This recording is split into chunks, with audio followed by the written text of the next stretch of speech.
বাড়িতে মাছ মাংস ডিম না থাকলে গরম ভাতে এই রেসিপিটা বানিয়ে দেখতে পারেন। আশা করি মাছ মাংসের কথা কেউ মুখেও আনবে না।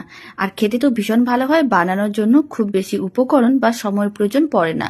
বাড়িতে বানালে কমেন্ট বক্সে জানাতে একেবারেই ভুলবেন না খেয়ে আপনাদের কেমন লাগলো। তো চলুন রেসিপিটি বানানো শুরু করা যাক। প্রথমে আমি বেশ কয়েকটা পটল নিয়েছি। পটলের সামনের ও পেছনের অংশটা অল্প করে কেটে বাদ দিয়ে দিতে হবে। তারপর ঠিক খোসাটাকে এইভাবে হালকা করে একটু তুলে নিতে হবে। আমি এখানে খোসাটা অল্প করে তুলে নিচ্ছি। আপনারা চাইলে খোসা সমেতও রান্না করে দেখতে পারেন, খেতে বেশ ভালোই লাগে। সমস্ত পটলগুলোর একইভাবে সামনের ও পেছনের অংশটা অল্প করে কেটে পাতলা খোসার আস্তরণটাকে তুলে নিয়েছিলাম। তারপরে এরকমই গোল গোল করে কেটে একটা মিক্সির জারের মধ্যে নিয়ে নিতে হবে। সমস্ত পটলের টুকরোগুলোকে মিক্সির জারের মধ্যে নিয়ে ভালো করে পেস্ট করে নিতে হবে। মিশ্রণটা যেন একেবারেই মসৃণ হয়। আমি এখানে অল্প একটু জল দিয়ে পেস্ট করেছিলাম।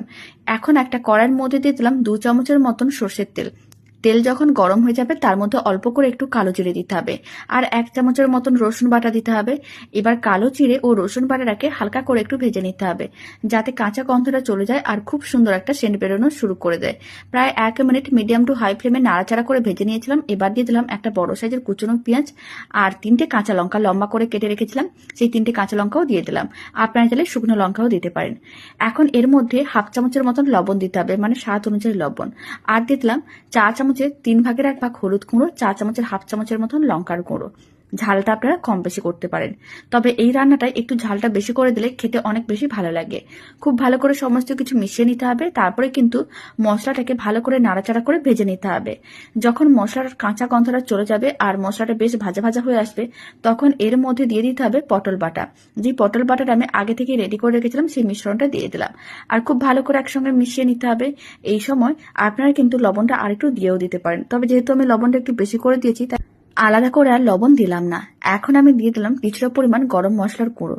এখানে আমি 1/2 চামচের একটু কম গরম মশলার গুঁড়ো দিলাম। তারপর খুব ভালো করে মিশিয়ে এইভাবে প্রায় 7 থেকে 8 মিনিট মিডিয়াম টু হাই ফ্লেমে নাড়াচাড়া করতে হবে, যতক্ষণ না কালারটা চেঞ্জ হচ্ছে আর কড়াই থেকে এরকম আলাদা হয়ে শুকনো শুকনো হচ্ছে, ঠিক ততক্ষণই রান্না করতে হবে। যত বেশি সময় ধরে রান্নাটা রেডি করা হয় খেতে কিন্তু তত বেশি ভালো লাগবে।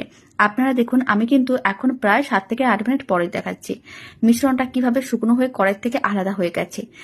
এইভাবে যদি পটল বাটা বাড়িতে বানানো যায় খেতে অনেক বেশি ভালো হয়। গরম ভাতে এইভাবে পটল বাটা বানালে আশা করি অন্য কিছুর প্রয়োজনও পড়বে না। বাড়িতে বানালে কমেন্ট বক্সে জানাতে একেবারেই ভুলবেন না খেয়ে আপনাদের কেমন লাগলো। এই রেসিপিটা আমার ভীষণ প্রিয়।